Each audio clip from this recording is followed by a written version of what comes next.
There we go.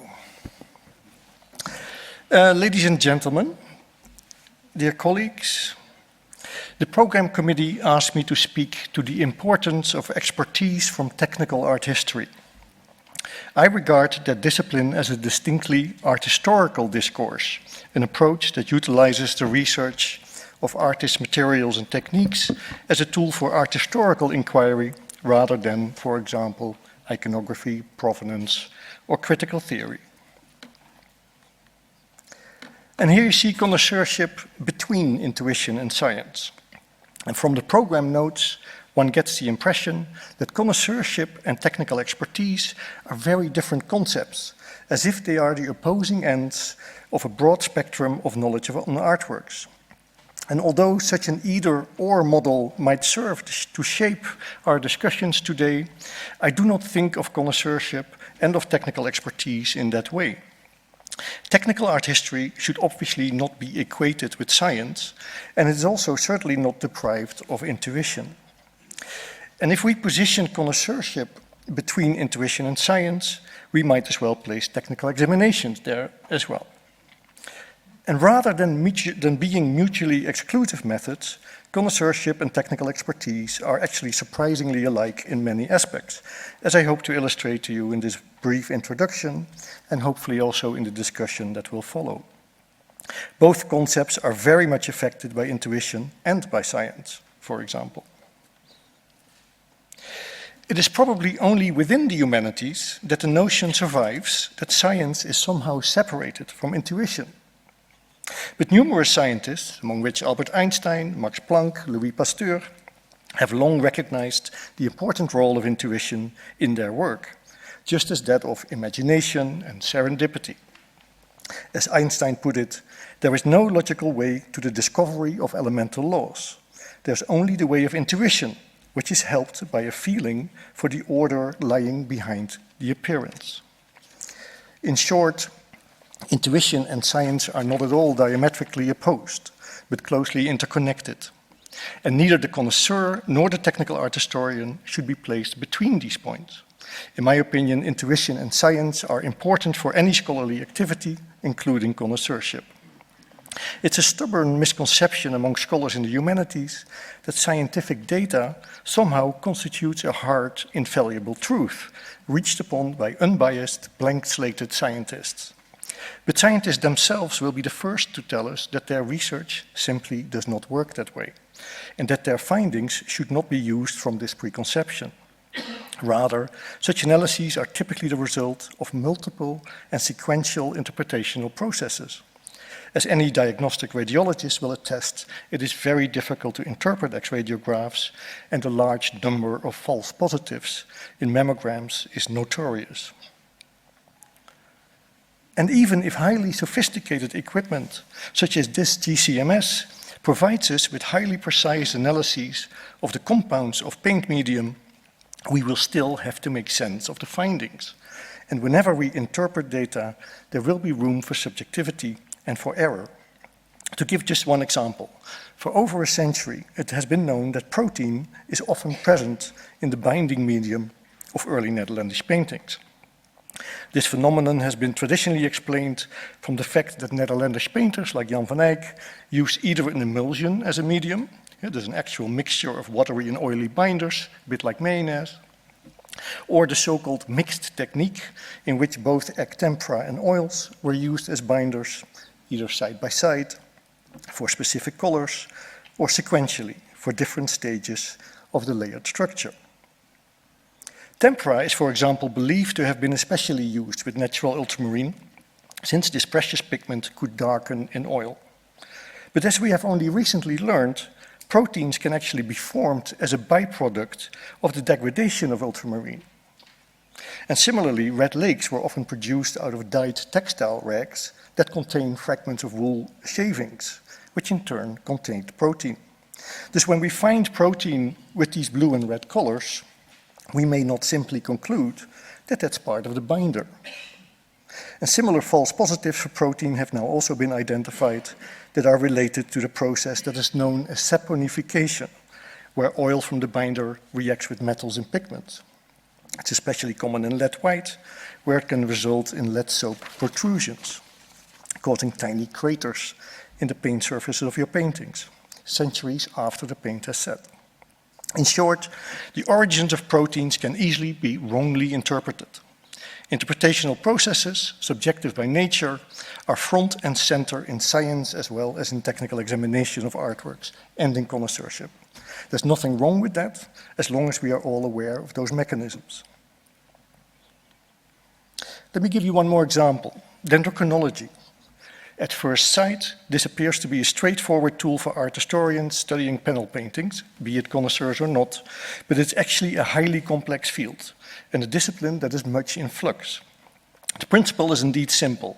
Oak trees form one growth ring per year, and the width of the rings varies with climatological circumstances. Virtually all Netherlandish paintings were painted on Baltic oak.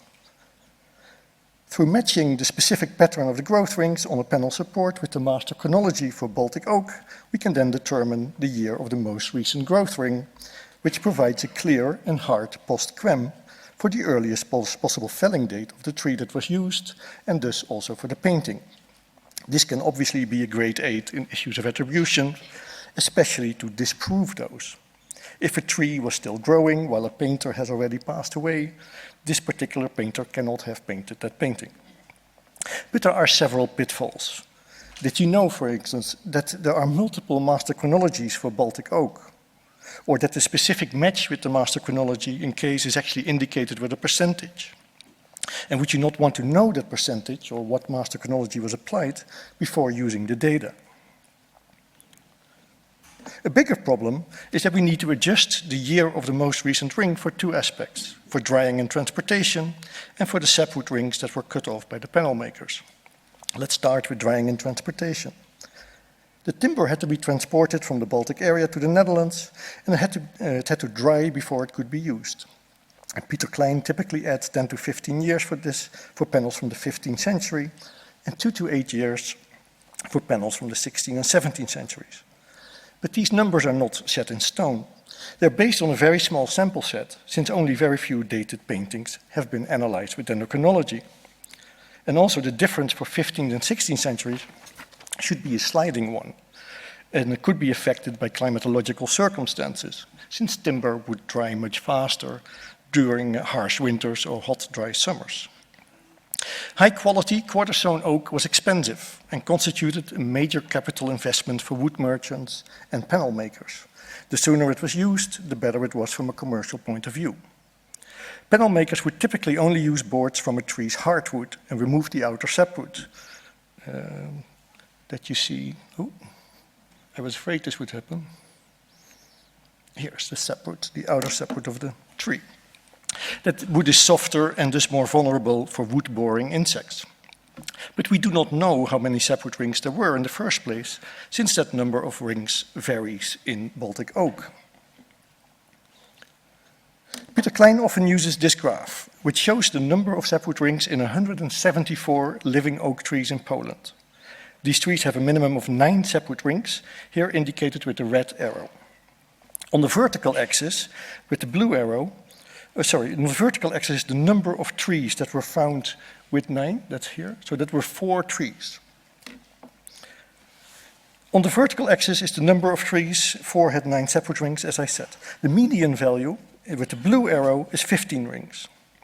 In the literature, this median of 15 sapwood rings is regularly but erroneously used or interpreted as a hard or absolute number that gets added to the youngest hardwood ring, but that is obviously not correct, because only 12 trees, less than 7% of the examined trees, had actually 15 sapwood rings, and 81 trees had fewer than 15. And more importantly, the number of 9 sapwood rings that we have always used as the minimum value for Baltic oak is now also not set in stone. According to this article, which was published 4 years ago, this needs to be revised from 9 to 6 rings. This small but important difference is caused by the origins of the data set. The research on which Klein based his minimum value of 9 separate rings used data from Poland, slightly further west, and it has now been established that the separate ring values decrease when you go further east. Peter Klein has opted to keep using the minimum of 9 separate rings, while Pascal Fréture and Ian Tyers now systematically apply the lower minimum of 6 rings and refrain altogether from suggesting a value for seasoning and transportation. These complexities obviously do not make the findings from dendrochronology less important, but we do need to know about them if we want to interpret the data correctly. And that is especially important for the dating of works that are painted late in a painter's career, such as the Haywain that the BRCP believes to be autograph Bosch. Both Fritz Corney and especially Lord Campbell have used the dendrochronological dating of the Haywain, which has the most recent growth ring of 1499, to argue for removing the work from the core oeuvre of Bosch.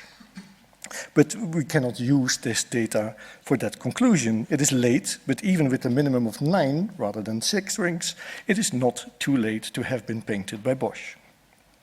Campbell, by the way, also concluded that the Prado Haywain was copied after the version in the Escorial, which you see here, and which you will see tomorrow in the excursion, cleaned and everything. Because the earliest possible felling date here is 1498, 12 years earlier than the Prado Haywain. But there can be no doubt that the Prado version is the original composition after which the Escorial Haywain was copied. Here you see a detail from the central panel of the Prado version, and even with the naked eye you can make out differences between the underdrawing and the paint surface. For example, in the man's staff, the pouch on his shoulder, and the feet of the boy next to him. But these differences are easier to see with IRR. The triptych is riddled with smaller and larger changes, just like these. This composition was obviously not a copy, as Campbell suggested, but it was conceived here. No such changes were found in the Escorial version. This all obviously does not prove that the Prado Haywain was indeed painted by Bosch. We used other arguments to reinstate the Haywain as an autograph work after Fritz had deattributed it. But let's look a little bit more at underdrawing, since aspects of connoisseurship play such a big role here. Of course, you see the Frankfurt Etche Homo here, also in the splendid exhibition. And this painting is generally accepted as a Bosch, and most authors consider it a relatively early work. And let's zoom in into this detail and briefly look at the style and method of underdrawing. This was applied in a highly distinctive style with heavy contours that were executed with a broad brush and a very watery medium. The darker areas of the red cloak are prepared with dense zones of hatching, some of which with broad brushstrokes that have merged almost into a wash. In short, we see a highly distinctive, characteristic style of underdrawing. But we need to be very careful to assume that this style is typical for all of Bosch's underdrawings, since the underdrawing had a very specific function here. It actually prepared the darker areas in the red glaze. It actually indicated those areas where the underpainting for the glaze in lead white was not to be applied. We did find this particular manner of preparing transparent glazes in several other paintings by Bosch. So we can actually use this style of underdrawing when we discuss issues of attribution, but only in the context of its function in regard to the lead white underpainting of glazes.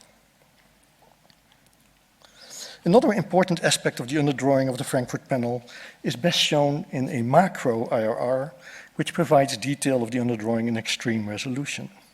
Let's look at this detail. And you will recognize, I hope, the similar heavy horizontal contour at the waistline, underdrawn in a very watery medium with a relatively large brush. But we also see areas of parallel hatching for which different size brushes were used. For example, a medium-sized brush, for example here, but also here, but also a smaller brush at the very top. This parallel hatching, it's hard to see from here where I am, but it's about here.